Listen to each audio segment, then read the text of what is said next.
Welcome to the Earth Keepers podcast. This podcast is for people who seek new and better ways to love and care for the earth.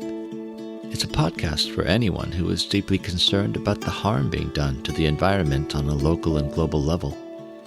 It's a podcast that builds community and connection between people of like heart and mind, people who believe that earth care should be integrated into every aspect of life, and for many in the Earth Keepers community, that includes our spiritual lives. In this episode, I'll be talking with Brittany Michalski of Climate Stewards USA. The aim of Climate Stewards is to make the world a healthier, fairer place for all creation.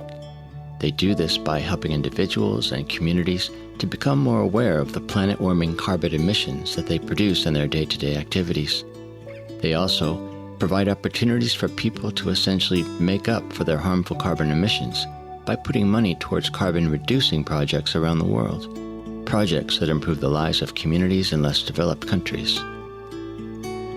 Welcome, friends, to the Earth Keepers podcast. Well, welcome, Brittany. I'm wondering if you could help our listeners to understand your primary work role these days and what you're committed to. Yeah, of course. It's great to be with you, Forrest. So I am the project coordinator for Climate Stewards USA. Basically, I'm working to expand the work of Climate Stewards here in the U.S. and help folks connect with the services that we offer. For those who aren't familiar with the work of Climate Stewards, perhaps you could give us a 101 about what carbon offsetting is. Now, I'll note that last year we did actually interview Caroline Pomeroy from the UK version of your organization.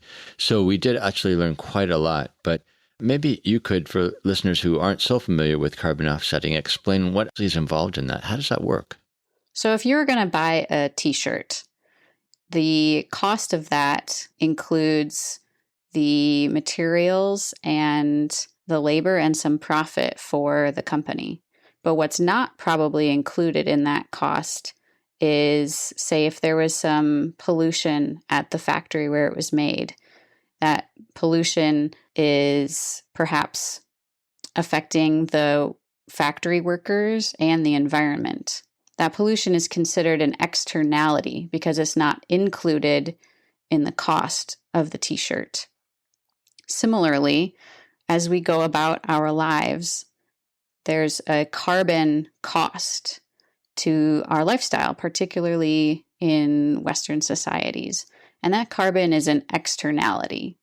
It's not accounted for in the gas that we pump at the gas station or the food that we eat. So carbon offsetting is a way to account for those costs and to bring them into account, to be able to balance them out, as some people would say, or to compensate for those costs. So really, carbon offsetting is a way of trying to do the right thing by the unfortunate and inevitable harm that our lives cause, even though we're not trying to. So then enter Climate Stewards, of course. What does your organization then do to help people to make that balance more even? A carbon footprint is basically the amount of carbon and other greenhouse gases that are emitted into the atmosphere through your life activities.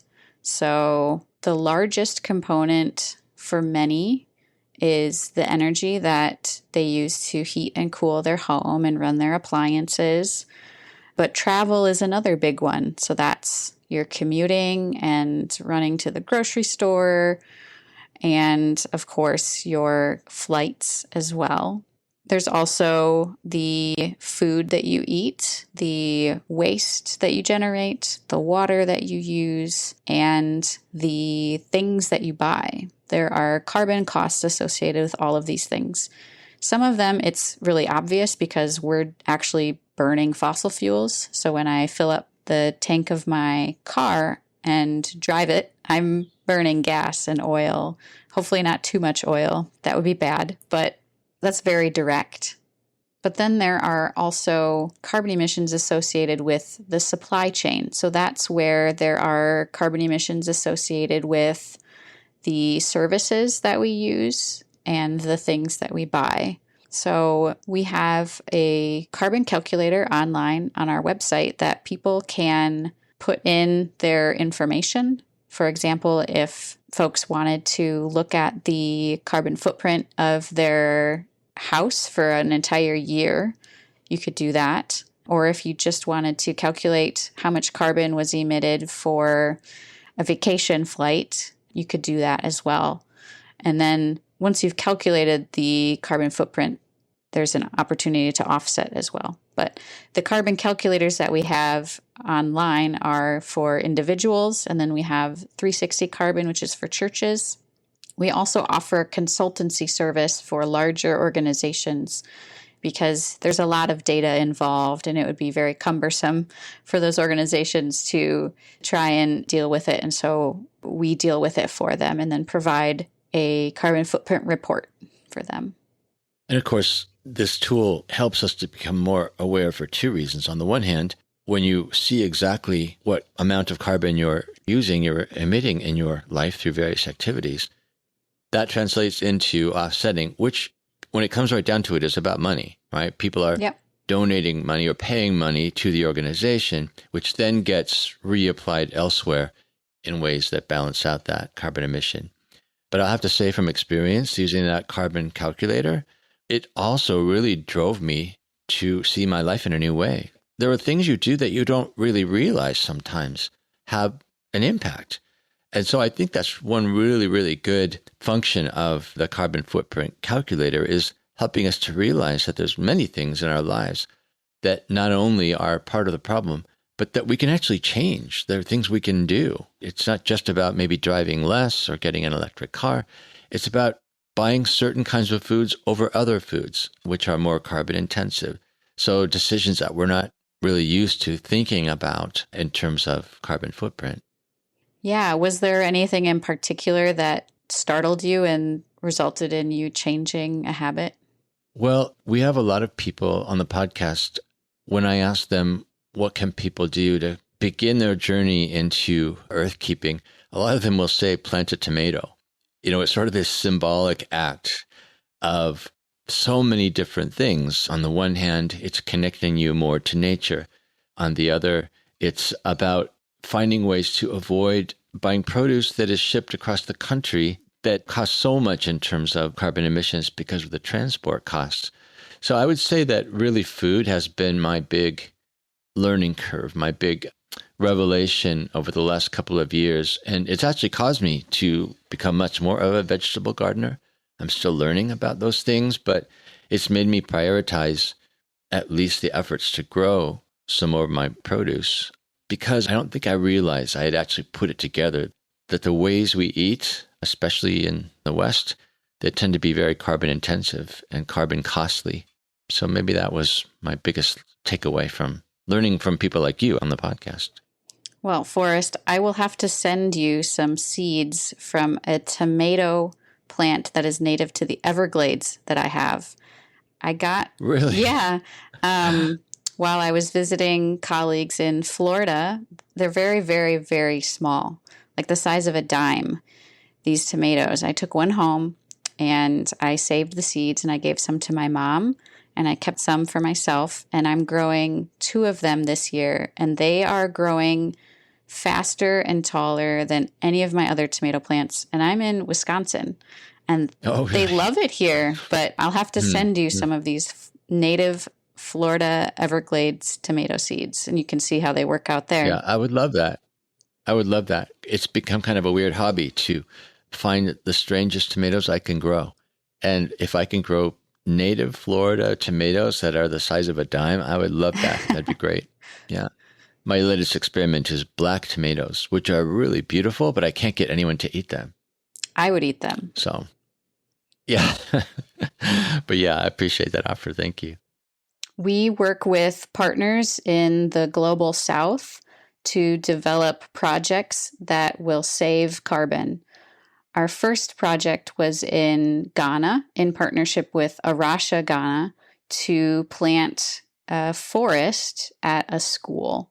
And so we calculate the amount of carbon that will be saved or stored by those trees. And then people can donate, say, the carbon cost of a plane flight from New York to Dallas. And so they can calculate that amount through our carbon calculator and then offset that amount. So effectively, with our offsets, we are planting trees in Ghana and investing in sustainable technologies as well. So some of our other projects include biosand water filters, which are a no-cost solution to folks who don't have access to clean water.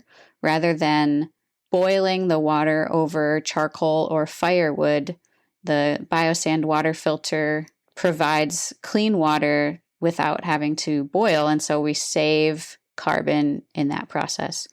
There's also clean cook stoves and fireless cookers, which all are reducing the need to burn fuel.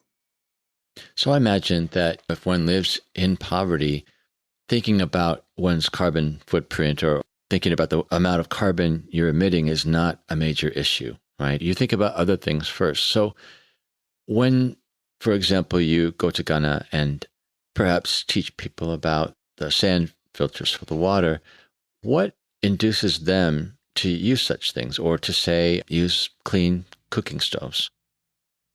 That's a great question. Our partners are part of the community. So there's not somebody coming in from the outside and telling this community that you should use this new thing. That's been done and tried before by many others. And what happens is that those things are discarded and not used.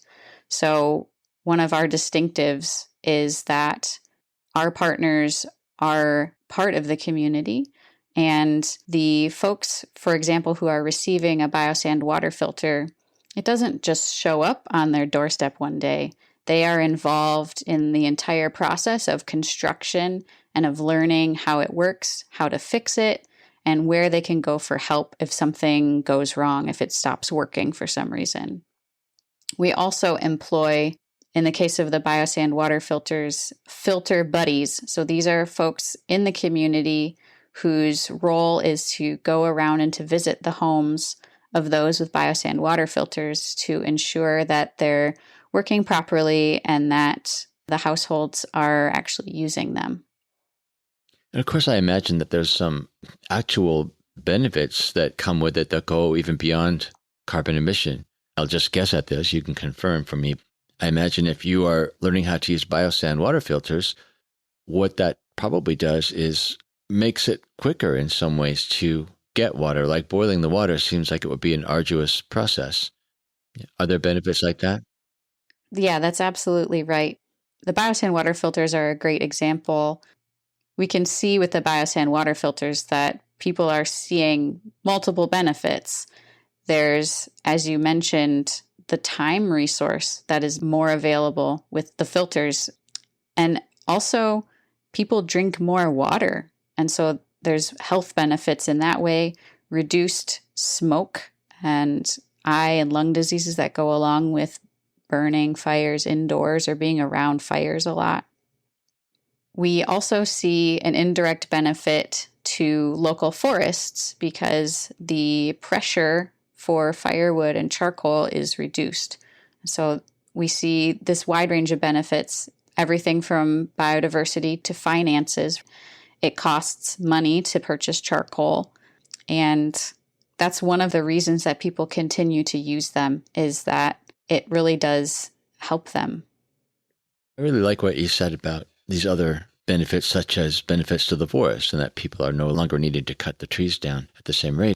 It reminds me actually of something that's concerned me in the last 4 or 5 years. I'm in the field of community development, and community developers tend to focus on human need, what's best for the community, what's best for community health, for example.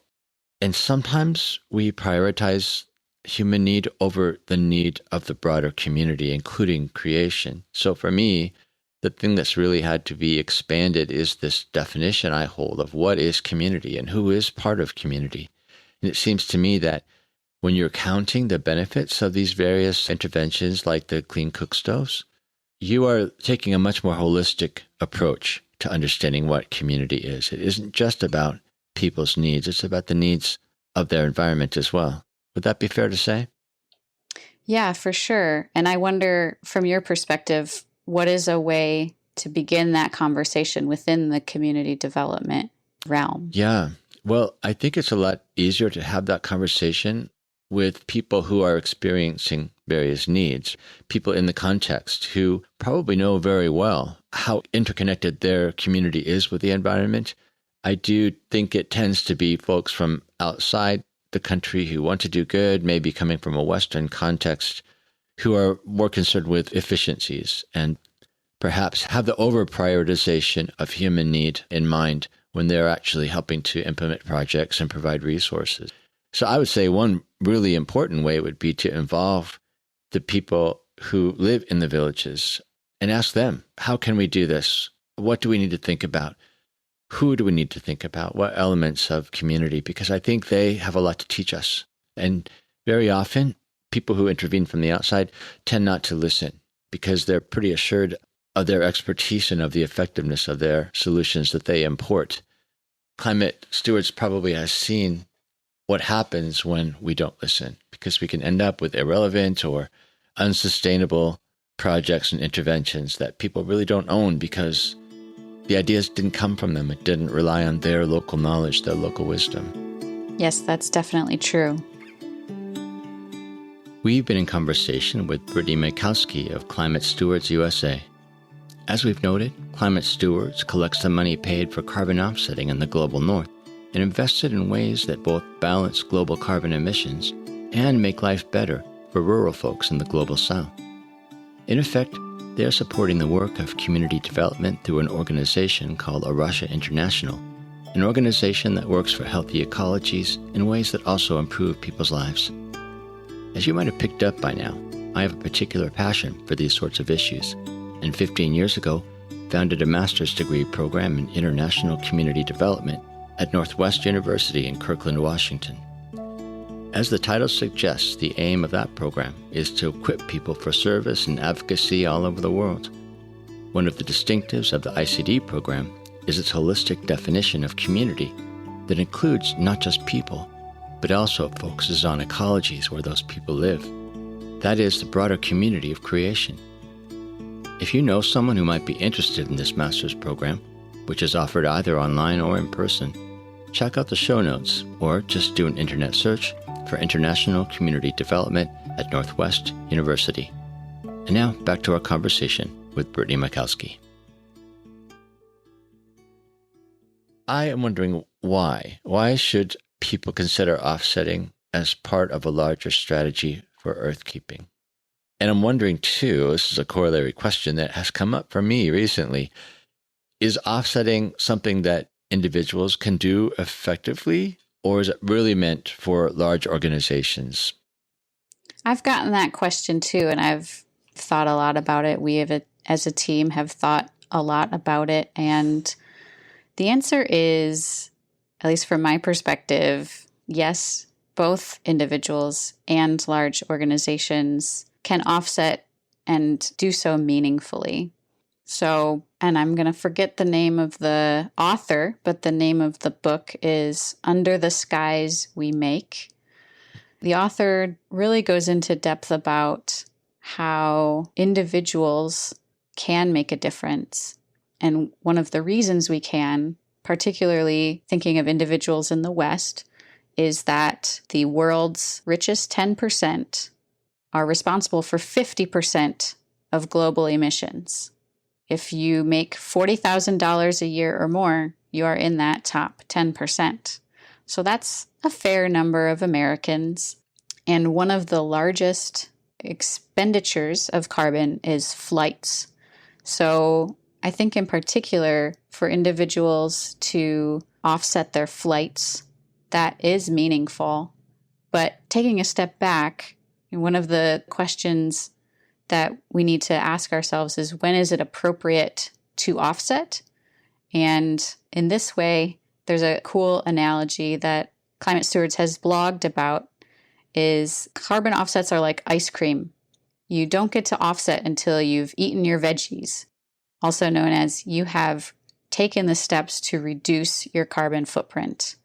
So that is a really key component of carbon offsetting, whether you're an individual or a large corporation, because if we aren't reducing our emissions, we're not actually making progress on ultimately stopping climate change and addressing the issues that have created the situation in the first place, which is primarily our use of fossil fuels. That's such a good point, because I think if people can find a way to excuse their bad behavior, then they keep on doing that bad behavior, just maybe assuaging their guilt a bit because they know they've paid a price for it. And of course, there are many people who can pay the price and probably don't think much of it. So I like the fact that you're talking about personal responsibility for change as well. It's not just about balancing, it's also about changing. It's good for individuals to take action, whether that's carbon offsetting or to focus on talking about climate change and talking about the reasons for caring and for acting, even though there are people and organizations and companies that are responsible for the lion's share of the problem. We need not completely disregard individual action while we shake our fists at these larger entities. Yeah, again, because that could be really a way out for us of taking responsibility for our own actions if we were always pointing to the larger offenders in terms of climate impact. I wonder, though, is it possible that individuals could somehow think about carbon offsetting in a community way? What I mean by that is that oftentimes when we try to do hard things or big things, it can be easier when we're doing it with other people who have the same goals, because you're doing it with people of like mind, like heart, who can support you in what you're doing, especially when it gets hard. Is that kind of idealistic thinking, or have you seen people do that to take a more community-oriented approach to changing behavior? I see it happening at the church level. So we offer a carbon tool for churches called 360 Carbon, and it's fairly new in the US. It's been in use in the UK for a couple of years now, and there's more than 700 churches who are using it to track and reduce their carbon footprint. But church, at the end of the day, is people. It's not necessarily a building. In the context of calculating a carbon footprint, the building is important, but it's a community effort to bring together all of the necessary data to understand what is our church's carbon footprint: electricity, travel, expenditure, all of these different components. And so within that context, then there's also the opportunity for folks to look at the other 6 days of the week. And so we're starting to see that here in the US. There's a number of churches who are beginning to use this tool, and I'm walking alongside of them as they begin that journey. But I'm also seeing a lot of people beginning to offset as individuals because they read a book. And that is Saving Us by Dr. Katharine Hayhoe. When I contact them to thank them for their offset donation and ask them how they heard about us, many of them cite reading her book as the reason. It's interesting that you bring up Katharine Hayhoe, because as we've been talking, I've been thinking about her. And that's what's happened since we had her on the podcast. And I think one of the most impactful things that she said, and I believe she drew this from her book, was this idea that one individual can't push a boulder up the hill. But the more people you have pushing a massive boulder up the hill, the quicker it's going to go, the easier it will be. And then she talks about getting to the top of the hill and rolling it down the other side, like once there's momentum. And I think there's something really powerful about that. And because of that conversation, that particular metaphor has actually become part of our conversation as a reference point when we talk about what can we do together versus what can we accomplish just as individuals without thinking about others around us. So yeah, I'm with you there in terms of seeing her influence, definitely. You've talked about churches, and I love that fact that churches are finding ways to really do this together, to be in this together and to help each other, to enact environmental justice, really. Does this apply only to churches, though? Because I'm thinking of some mosques in the area where I live and wondering what would happen if they came to you and said, could you teach us about how as a community we might look more carefully at our carbon offsetting and change our behavior?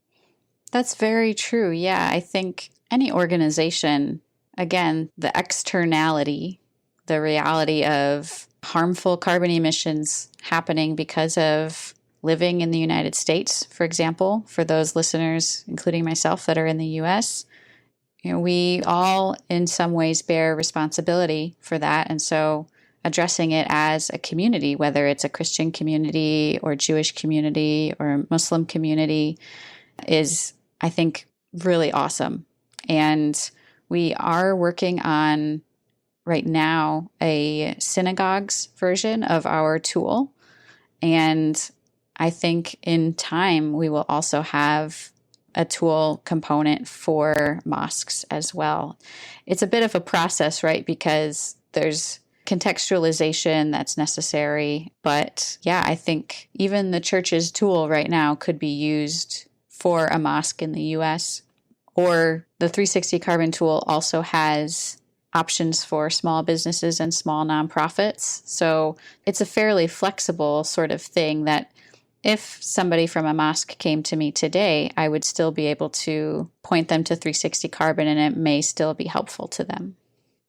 What I love about you moving in that direction is it reminds me actually of some of the conversations I've had recently of people who are from multiple faiths coming together to try to work together to solve climate problems. And I just find that so inspiring, in part because it again represents a different sort of community, a necessary kind of community. But in the conversations I've had, there were a number of organizations in Bellingham I spoke to all at once from different faith perspectives.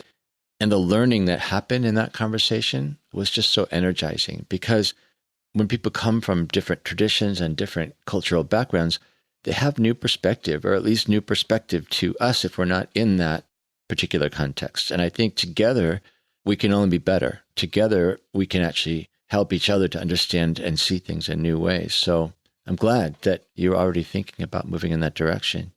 What was the most surprising thing you learned?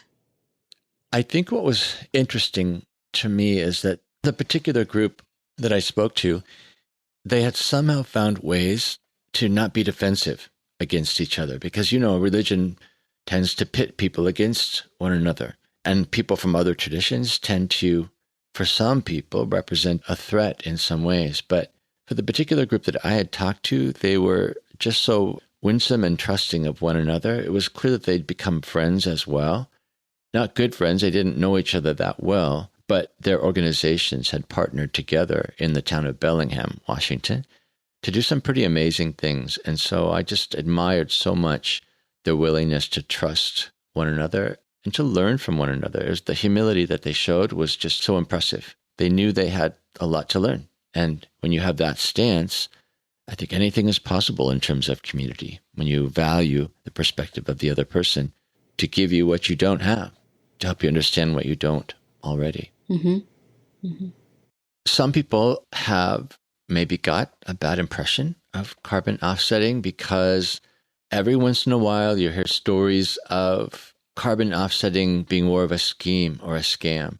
They'll take your money, they'll tell you how much you owe for the carbon that you've emitted, but that money may not actually be invested in the best ways. Perhaps a big proportion of it goes to overhead and administrative costs, or perhaps what a particular organization is calling carbon offsetting is actually not really that good for the earth. Maybe they're planting a eucalyptus crop to be harvested. Yes, you're planting trees, but you're not creating a balanced ecology. You're just creating profit for someone else. So you get these stories that kind of make you doubt. It's like, well, how can I know who to trust in terms of carbon offsetting?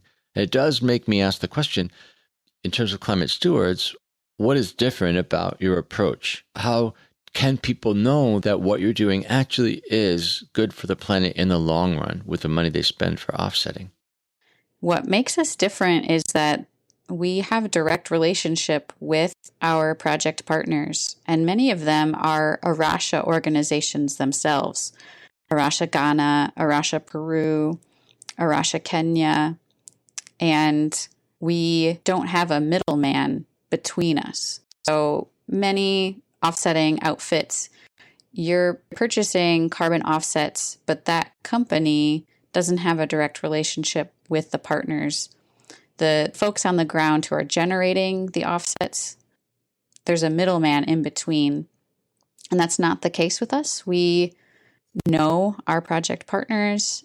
I believe they're all faith-based as well, whether it's in Nepal with our partnership with RIDS Nepal, or in Tanzania where we're partnering with churches. There's some integrity that people can count on there in terms of we know our partners and we are in regular contact with our project partners. They're reporting to us the status of the trees that they're planting, or the biosand water filters, or the clean cook stoves that they are constructing and distributing in the community. In addition, the offset that folks pay, that money, actually includes a lot of buffer and a lot of risk assessment. And so the cost for our carbon is higher than some others that you could find. We pride ourselves on being conservative in terms of really trying to account for the things that could go wrong, the things that definitely do go wrong. A drought strikes and some of the tree seedlings die. Those tree seedlings need to be replaced in order for us to be able to guarantee that the carbon offsets will happen. Ultimately, even the price that we are charging is probably far below the real cost of carbon in the atmosphere. And so that's kind of in a nutshell what I would say makes us different is our relationships with partners and the robustness built into those carbon offset costs. So it's clear that there's a lot of internal organizational transparency. Is there transparency from the outside as well? Can anyone go to Climate Stewards and find out some of this information? Like, where is the money going? Is that made public? Yes. Our annual reports every year break down how much money is being spent on different categories, different projects, as well as things like overhead administration and that sort of thing. We are a nonprofit, so we're not looking to make profit in that way. We're not a for-profit company. There are for-profit offsetting companies, and more power to them, but that's not us. So when you think about your deepest aspirations in terms of earth care, how do you most want your life to count? When you think about the times when you're really full of purpose and excited about what you're doing and in the flow of what you're made for, what does that look like? For me, that looks like seeing life lived out in an interconnected way, for folks to be living out the connections of their vocation, their work, their faith with caring for God's creation, that the different issues that preoccupy us, they aren't separate from one another, but are actually connected in deep and purposeful ways. One of the times I experienced this most deeply was when I was finishing up my master's degree. I had a project in the Peruvian Amazon, working within remote indigenous tribes in the Peruvian Amazon, and I was conducting an ecological assessment for some land that they were taking care of. My guides were two indigenous Christian men. One had previously been a logger, the other was a pastor and a farmer, and we got to go out to the rainforest multiple times a week and just learn from one another and share together in this experience. On my side, looking from a scientific perspective at the land and its inhabitants, and them bringing their own life history, living in this place, but also their culture and the way that they view the land. And it was a very challenging and beautiful time of trying to reconcile these different streams of living into an interconnected whole. What is it that drives you to work for the health of the planet? What is your why in all of this? I wonder if you've ever seen common loons getting together in the middle of a lake and having a party. Yes, I have seen that. Right. It's quite noisy at times. It is noisy and amazing and mysterious. Like, what are they doing out there? What are they saying to one another? I think that God's world is full of mystery that it doesn't make sense to us humans. And I want to know more. I want to see what else there is that is a mystery, because so much of nature we just don't understand. And that is a reflection of God. So that's part of what drives me, is just the beauty and the mystery of this world that we find ourselves in.